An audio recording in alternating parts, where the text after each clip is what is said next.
What's going on, y'all? So, I just have to start off by saying that I have a whole newfound respect for women who give birth. I can't fucking imagine the amount of the sheer gut-wrenching pain that must be. And this happened to me yesterday. I had this realization yesterday because, as I mentioned in the last B-hole, the last week or so, I've had some urinary issues. And my urologist that I saw, he said I had to do 3 tests. The first test was a semen sample, which, had to not bust nuts for 3 days, which was torturous in and of itself. Then I got some sweet relief in a bathroom in a doctor's office. Then yesterday I had to get an ultrasound of my waterworks, my bladder area, all that. And finally I had to do what's called, sorry if I'm wrong in my pronunciation here, but I believe it's called a retrograde urethograph, where they insert a hose into your penis a few inches in, sometimes to the bladder, depending on the issue. And they inject this red dye into your urethra, into your bladder, and they kind of like fill it up with this dye. And it takes about 15 or 20 minutes, and then, I guess the dye comes out. They take the hose out of your dick, and then you're all good. And then you can't pee for, it hurts to pee for a couple of days. Blah blah blah blah blah. Let me just stop here. Let me just stop right here. I have always had this intense fear, like almost like a childlike, like a monster under the bed fear of anything going inside my pee hole. And I think most guys can empathize. And women too. Anything going up in there is incredibly uncomfortable or painful. And so I get to this clinic, and I've been waiting all day to do this, and I was anticipating the hose to be pretty thin. I get there, I see this hose on the table. It's like a foot long, and it's rubber, and it's as thick as a chopstick at a Chinese restaurant, like the fat end of the chopstick, not the pointy end. And I'm immediately intimidated. And I asked the doctor in Spanish, like broken Spanish. I'm like, ¿cuánto tiempo? Which is like, how much time? Obviously my Spanish is not that good, but I was like, how much time is this? He's like, 15 to 20 minutes. I'm like, duele, no, which is, like, does it hurt? No, like, does it hurt or not? And he's like, no. So this other lady, this woman walks in, and she's like, and she kind of spoke English, and she's like, I'm going to put this hose inside of your penis. And I'm like, does it hurt? She's like, yeah, it hurts, but it's nothing you can't tolerate. So I'm laying on this bed with my dick out. It's a little cold in the room. So, probably not impressing the doctors, but I'm just fucking around. I lay down, and my palms are sweating. Like, my palms never sweat, dude. I've never had a panic attack in my life. I've never had a panic attack. Like, I know of people, they take Xanax or these short-acting benzodiazepines for acute anxiety attacks, like a panic attack and blah, blah, blah, blah, blah. And I'm laying down, my palms are sweating, my heart's beating, and I have this childlike tone to my voice. I'm like, no, oh, please don't do it, no. And I'm asking them, like, can you put me to sleep? Can you sedate me? Can you put a local anesthetic? And they're like, no, we don't do that here. We can't do that. And I'm like, fuck it, just go for it. Just do it. Like, stop being a fucking pussy and just do it. It's for my health, right? So she takes, she holds my dick, and she inserts the slightest bit of this rubber hose into my dick hole, and I immediately feel the burn. And more than anything, I think it's mental. I think it's psychological fear. And I immediately stop her. I'm like, no. I'm like, no, I can't do this. No puedo. Lo siento. I'm like, I can't do it. I'm sorry to waste your time. And she's like, are you sure you don't want to go through this? I'm like, yes, I cannot do this. My heart was pounding. I'm sweating. Dude, I have this fucking ridiculous fear of getting anything put into my penis. And I know some of you are thinking, yeah, but not your asshole, huh, you fag? Yeah, well, fuck you, motherfucker. Hey, listen. A finger up the ass, not exactly pleasant, but doesn't hurt. Doesn't hurt. A chopstick rubber hose going all the way into your dick, into your bladder, whilst awake? Yeah, fuck you, dude. Ain't gonna happen. My toes are fucking curling thinking about it right now.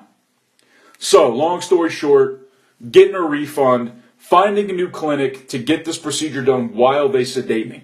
Dude, I'm not having anything put in my dick hole if I'm awake. It's not gonna happen. I'm gonna fucking freak out. I'm gonna fucking freak out, dude. There's no way I can do this shit. Anyways, I'm gonna get into some more shit here in a minute. I'm gonna talk a little bit. I'm gonna talk about a bunch of shit actually. So, but before I do, guys, if you have any questions that you would like read on the B-hole and/or featured in a No Joke Howard video, please send them to nojokestriking@gmail.com. Bitches. Also, guys, follow me on Instagram @BraytonHoward. All that will be in the description box and most likely the comments section as well. Let's see here. I'm not gonna lie. In the last several months, put on a few pounds. Not gonna beat around the bush. Not gonna beat around the bush. I kind of stopped working out on a regular basis. Like I still get exercise and everything, but not nearly what I was. And obviously, I don't want to be putting on pounds. And I'm also in a position right now where I can't really work out and get my heart rate up too much because of my hand. And the reason I can't do that is because, I just had this hand surgery 2 weeks ago. And I'm still there's still a lot of swelling around the hands. And when I get my when I get my heart rate up a little too high, the blood starts pumping, obviously, and it exacerbates the inflammation in my hand. Like last week, I went on a long walk just for a couple hours. And by the end of the day, my hand was like a fucking catcher's mitt. It was like a fucking baseball mitt. So I really can't be getting exercise for the next few weeks, maybe even month, depending on how bad the swelling is. And I'm taking anti-inflammatories, I'm icing and all that shit. But my point is that if I want to lose some weight and tone up and all that, it's going to be more based on my diet rather than exercise, because I can't really exercise too much, which is also leading to depression. I'm not going to lie, I've been getting very depressed lately just because I have to sit around, I have to rest, and it sucks. It sucks. It fucking sucks, but I know I have to do it. But I've done the keto diet several times in the past, and for anybody that doesn't know what a ketogenic diet is essentially a high fat, although it's got to be healthy fat, high fat, moderate protein to low carb, not exceeding any more than 50 grams of carbohydrates a day. And I've stuck with it in my life about 3 times, and it does work. It only takes a few weeks to really notice results. There's some downsides to it as well. Obviously, I'm not quite as strong and as powerful, but I'm way leaner. I have a little more energy, I'd say. But the keto diet, for me now and this point in my life, is proving to be damn near impossible, man. When I go to the grocery store and I buy all my food, here in Mexico City, I'll go to the grocery store, I'll buy all my frozen vegetables, my eggs, my butter, some lean meat. But then I'll be walking down the street and there's some good ass tortillas or some good ass gorditas. Dude, it's fucking impossible for me to do a keto diet here in Mexico. I know that I could with the right kind of discipline, but fuck that, dude. Fuck that. I think that the keto diet too is not a sustainable diet. If anyone's ever tried it, a restrictive diet where where you've got to say no to an entire thing. I understand if somebody has celiac disease, where you're allergic to gluten or anything like that, where you have to not eat it, you have to avoid it due to health issues. But if it's just on sheer discipline of like wanting to look good and lose a few pounds, man, the keto diet is incredibly tough. And in my opinion, not sustainable for long term. Also, I love my fucking beer. So my point is, of all this, I think that the next few weeks for me are going to be very challenging psychologically, because the things I like to do to exercise, I can't really do them right now because I have to let my hand heal. And it's leading me to some pretty nasty depression. And it's definitely affecting me, man. I'm sure that a lot of you can relate to that, but I'm not feeling very good about myself. Honestly, I'm not feeling very good about myself in the way I look and the way I feel. I know that a lot of it's just in my head. I don't look as bad probably as I think I do, but I just cannot wait to get active again. I just want to go lift some weights. I want to hit the fucking bag. Like, that's the way I like to work out, man. Like, fuck jogging. It sucks. It's so boring. It's so boring. I can't stand it. I hate fucking running. I like to lift weights, hit the bag, and stretch, and I'm good. But unfortunately, I can't really do that right now. Fucking sucks, dude. And yeah, like the food here in Mexico is very carb based. It's very carb rich. I'm sure a lot of you know that. I mean, it's the land of the corn here, right? Corn, beans, rice, and bread. That's like the base. That's like the foundation of all the food here in Mexico is like corn, beans, rice, bread. And it makes it very, very, very difficult to have a low carb diet. I mean, I'm not saying you can't, obviously, because like I said, I go to the grocery store and I get all lean shit like cheese, vegetables, eggs, meat, butter. Which if I just stuck to that alone, I'd be lean as a motherfucker. But the fucking temptation is too high, man. The temptation is too high. But once I get back like into lifted weights and stuff, like I can pretty much eat all the carbs I want. But yeah, man. All in all, I'm doing all right here in Mexico. Let's get through some emails here. I got 3 emails I'm going to read. Talk a little bit about them. Probably wrap this bitch up unless something pops into my head. So let me take a sip of my beer. Yeah, I'm drinking a beer. Go fuck yourself. I know you're talking all this shit about how you want to lose weight and you're drinking beer. Fuck off. All right, so I got an email the other day from a gentleman named Jordan Barden. The title of the email is Question About Being Stuck in Cambodia. Oh boy. He says, hi, to be quick, I'm currently stuck in Phnom Penh. I stayed 2 months in Siem Reap, but done some stupid stuff. And now I have no money. And already borrowed from from people closest to me. I just wanted to ask, what did you get? Wait, what? I just wanted to ask, what did you get? The flight, what the fuck did you type, dude? I just wanted to ask okay, dude, you fucked that sentence up, man. I just wanted to ask, how did you get the emergency flight home, which was paid for, and they kept your passport? Because I really need that at the moment. I have tried going to the British embassy here in Phnom Penh, but they require an appointment. Trying to book one now, thanks. All right, so let's break it down here. So we got a guy. Now he's stuck in Phnom Penh. He stayed 2 months in Siem Reap, which is a fairly large city up north. It's got like Angkor Wat, a lot of tourist destinations and all that bullshit. He did some stupid shit, which I'm going to assume involved women, and drugs and alcohol.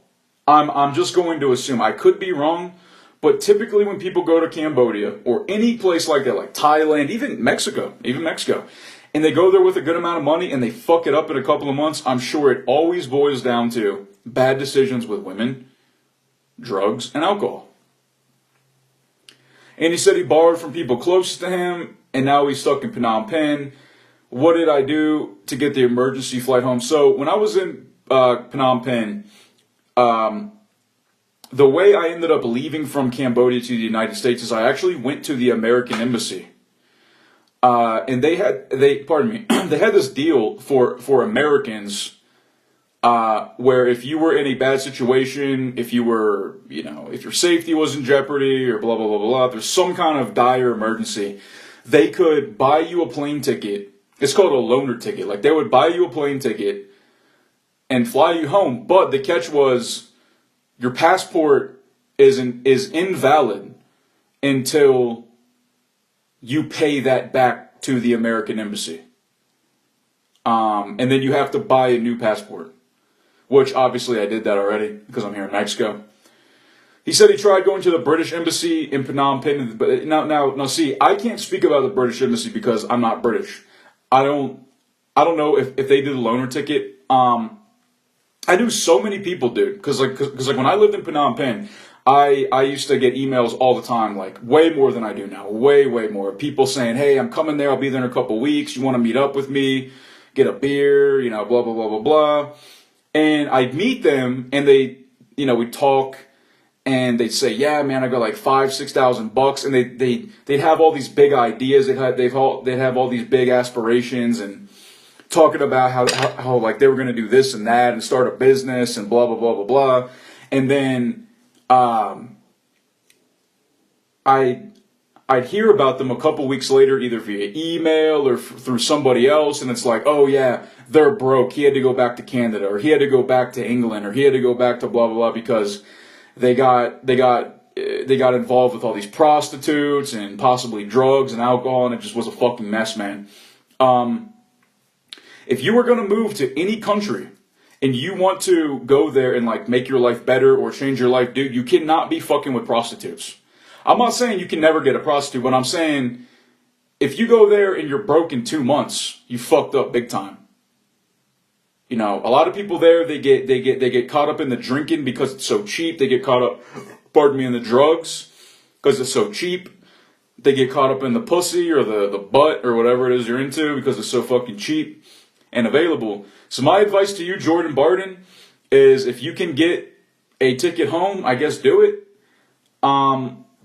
Or see if you can make it work, man. See if you can make it work. I don't really know what else to say, man. I mean, I was, like when I was in Phnom Penh, if I would have not had the opportunity to fly home on behalf of the American embassy, I know for a fact I could have made it work. I know for a fact I could have made it work. I still had clients. I was selling my paintings. But I had this lingering drug abuse problem. Like, for real. I did. And that's always going to stick with me. That's always going to be a part of my life. That's always going to be a temptation for me.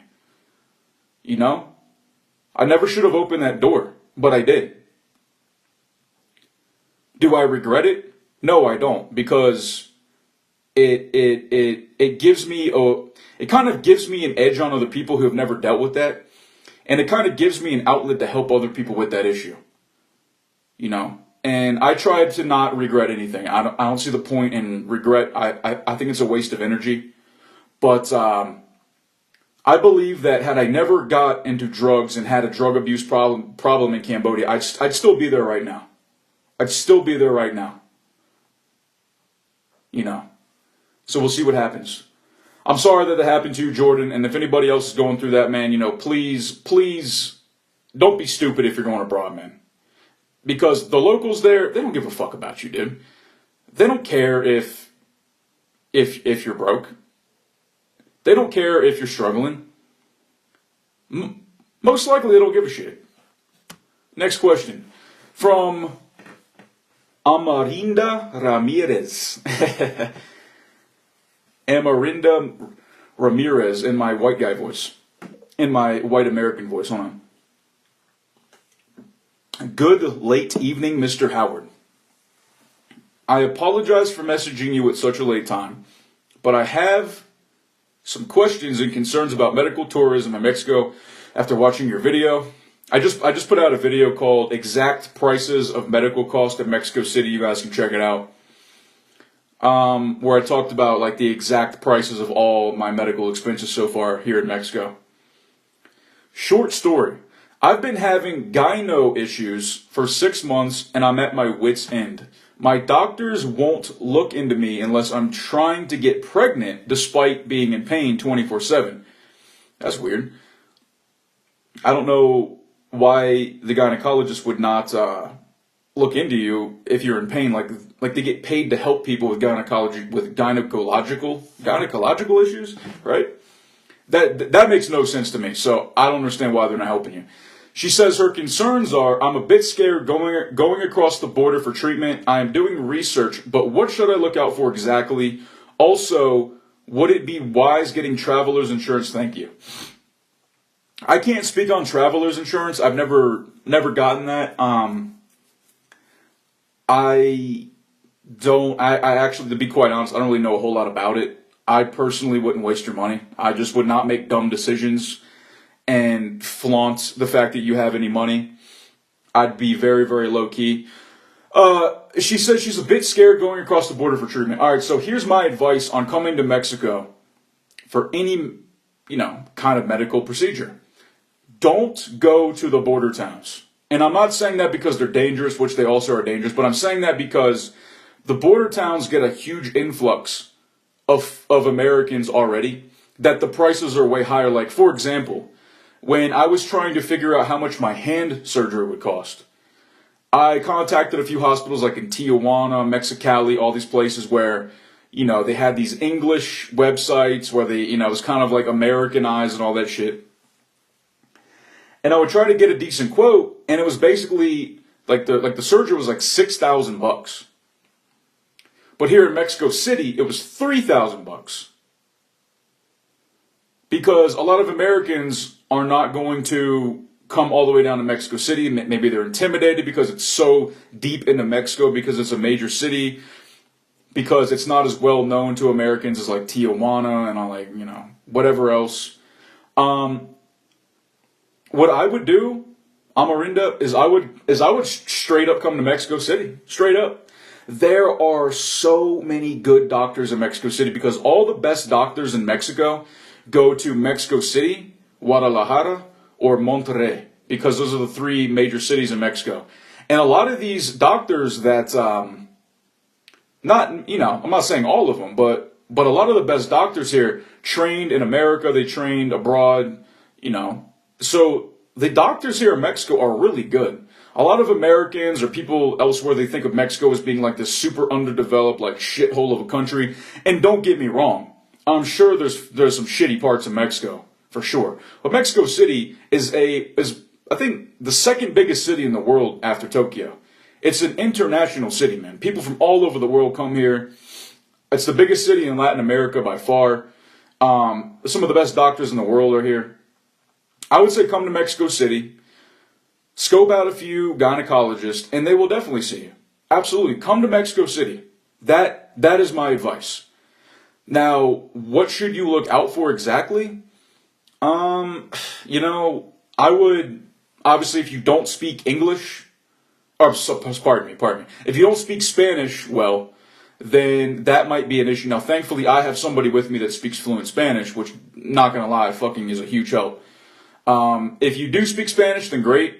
Or you can have somebody help translate for you. I'm sure you can ask anybody or whatever to help you out. You could also use Google Translate on your phone, which really helps me sometimes.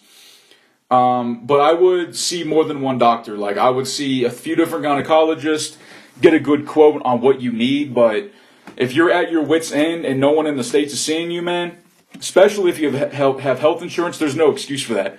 In Mexico, there's no need for health insurance because the cost of the care here is so affordable that there's no point in paying for it. And the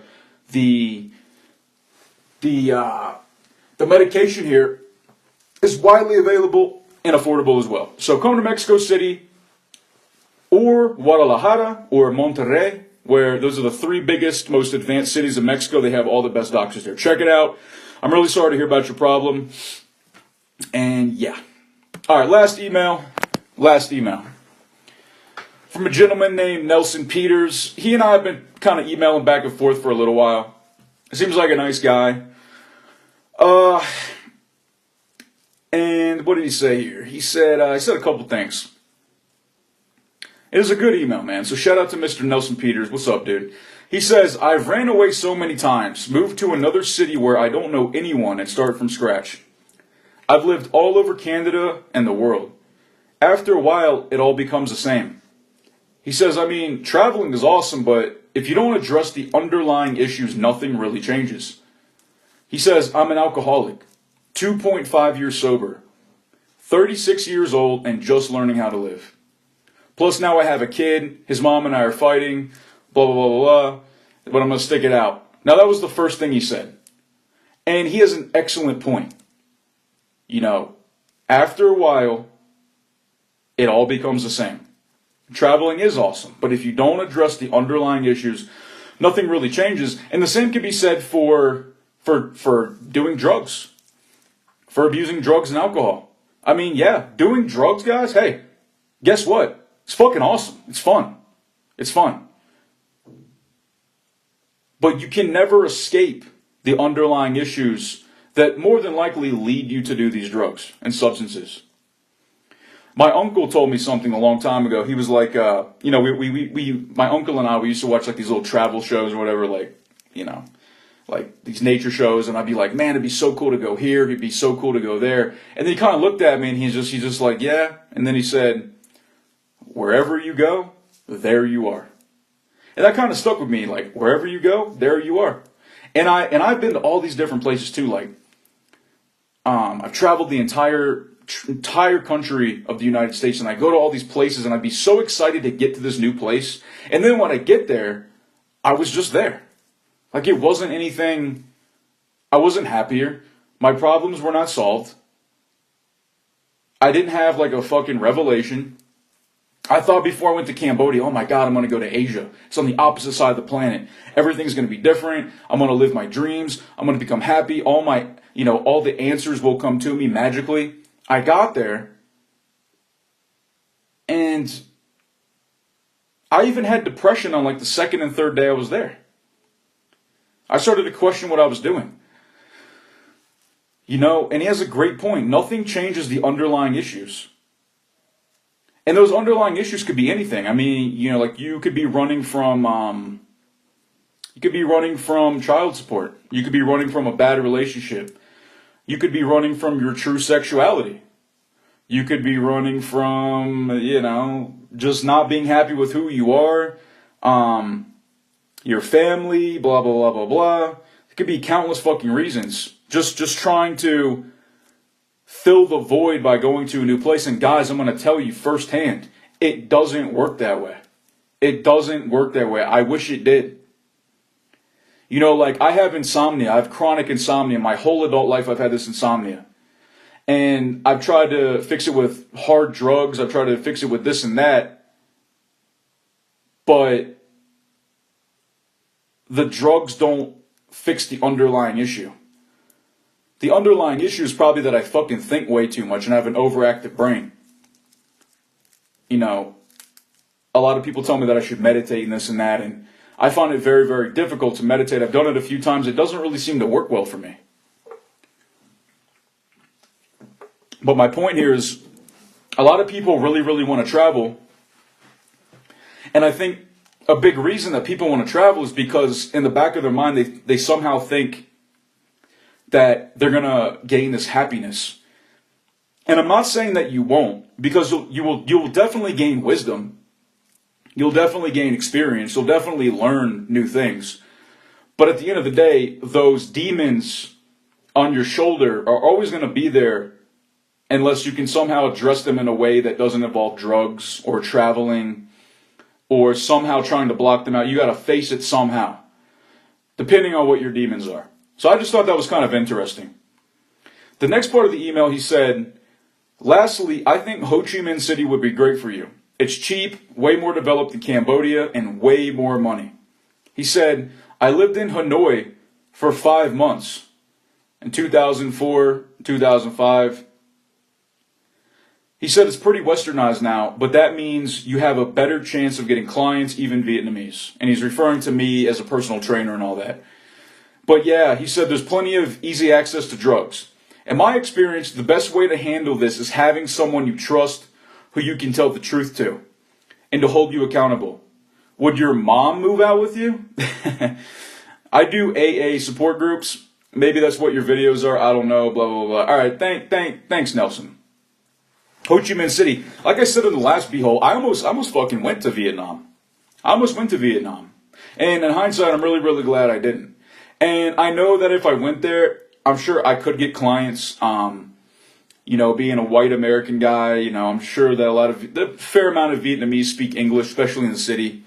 And he mentions, there's plenty of easy access to drugs. And of course there's easy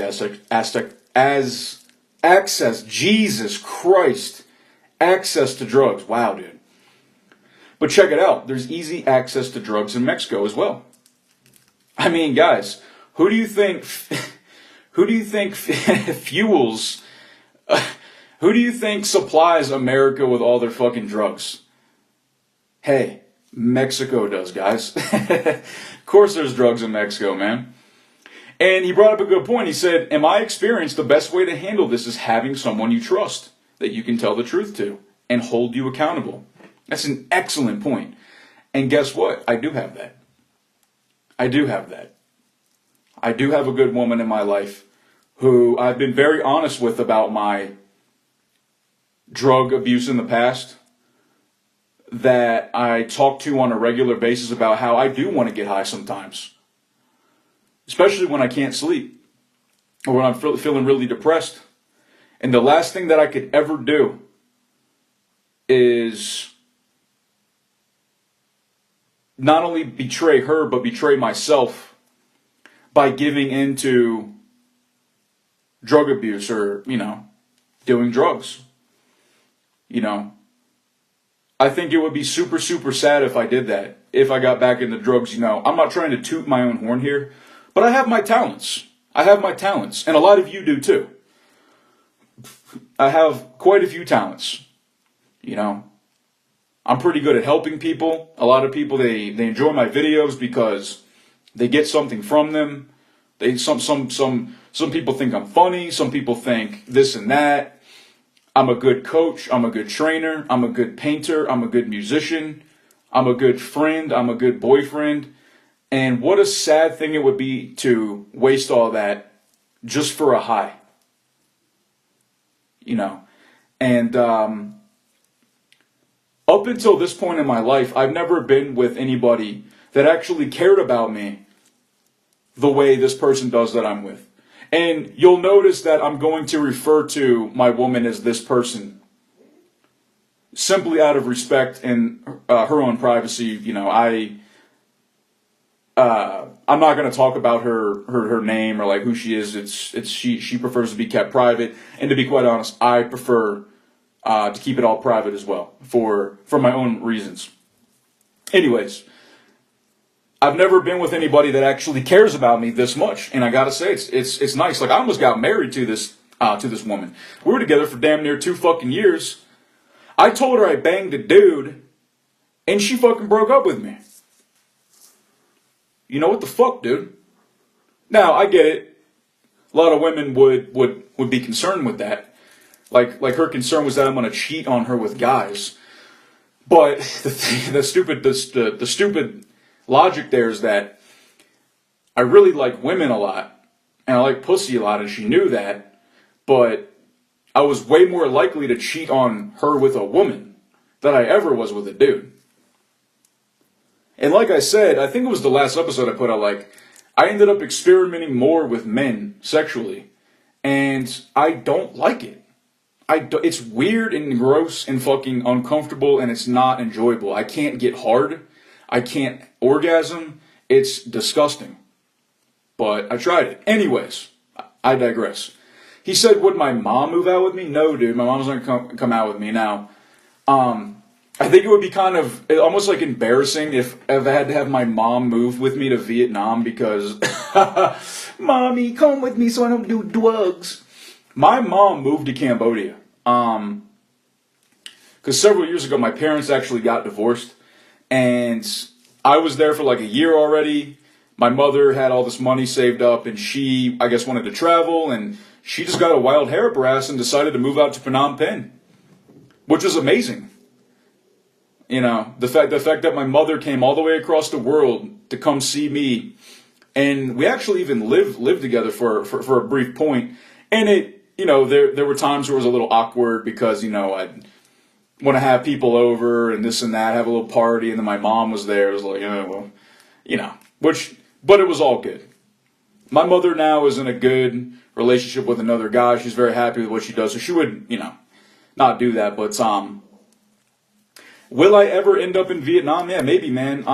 You know, there's a high chance that I might even go to Europe in the next 6 months. You know, the person I'm with, if Mexico doesn't work out for her, if she decides that Mexico's not really what she wants to do, sure, her desire is like to go to Denmark, Norway, Sweden, like Scandinavia, basically. And I'd be welcome to go. So maybe the next chapter for me will be Scandinavia, man. Who the fuck knows, dude? And that's actually where a lot of my ancestors come from. So that might actually be cool to, you know, to kind of go back to, you know, maybe explore some of my ancestral heritage. So anyways, trying to think if there's anything else I can bullshit about. Oh, this is a much shorter episode. I just thought I'd put one out. Do some emails, kind of talk some shit. I don't really have a whole lot else to say, guys. I know that in the next 2 weeks, plan on doing some traveling to the south of Mexico, so expect some new videos coming out of the south of Mexico. And like I said, guys, if you want me to do a video on anything, man, shoot me an email. Don't shoot me, shit. Don't shoot me with a gun, please.